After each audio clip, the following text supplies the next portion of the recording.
Sting, a Dvar Torah for Parashat Devarim. After several months of studying the Parashah from a broader perspective, I decided to zoom in this week. I wouldn't want to develop patterns, God forbid. While summarizing the time spent in the desert, Moshe mentions Chet HaMa'apilim in a slightly more graphic manner than the fact-based story described in Sefer Bamidbar. And they, the Emorites, persecuted you as the bees would. The flowery language may help the reader stay awake during Torah laining, but if I were looking for a description of a terrifying enemy, I'm not sure I'd use the bee as my mascot. Although Rashi's commentary in the matter is famous, it should also be surprising. Like the bees, every time one of the Emorites touched an Israeli soldier, he immediately died. The reason for the surprise is not the nature of the miracle, or at least not only. I don't understand how Rashi turned a description of severe punishment into a glorified victory. How does the death of an enemy punish the Israelites?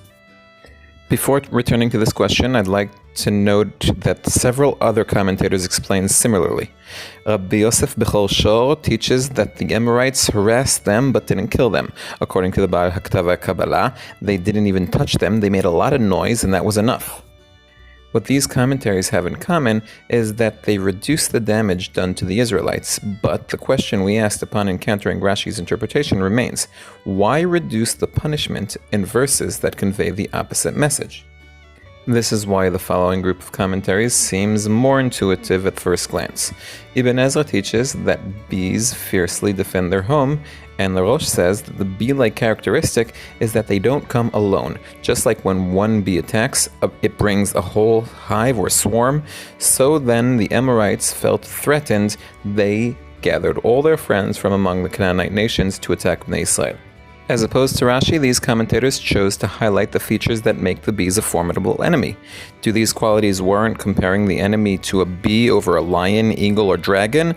You can be the judge of that. Before returning to our question, I would like to point out a third and, in my opinion, interesting way to refer to the unique expression. In his commentary, Em LaMikra, Rabbi Eliyahu ben Amozeg suggests that the purpose of the bee comparison is to emphasize the relationship to the land flowing with milk and honey, which the Israelites could no longer enter. When you come close to a beehive, the land of milk and honey, you should wear a protective suit, listening to God's will.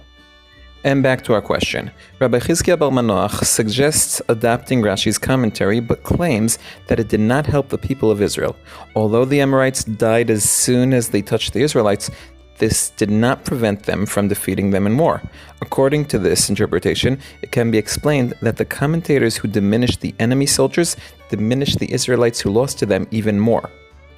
Indulge me, though, as I attempt to prove that Rashi refers to bees as they are referred to throughout Tanakh.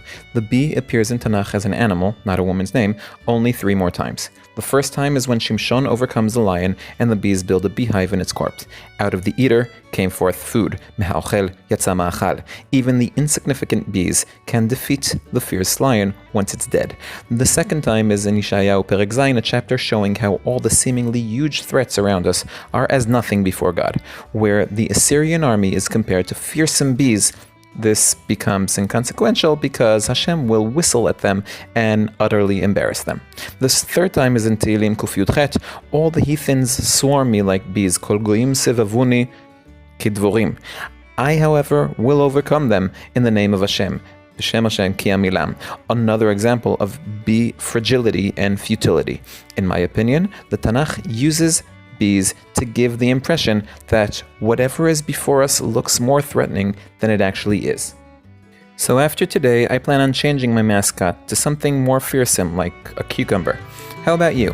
I am Dovi Holtz, one who loves Tanakh.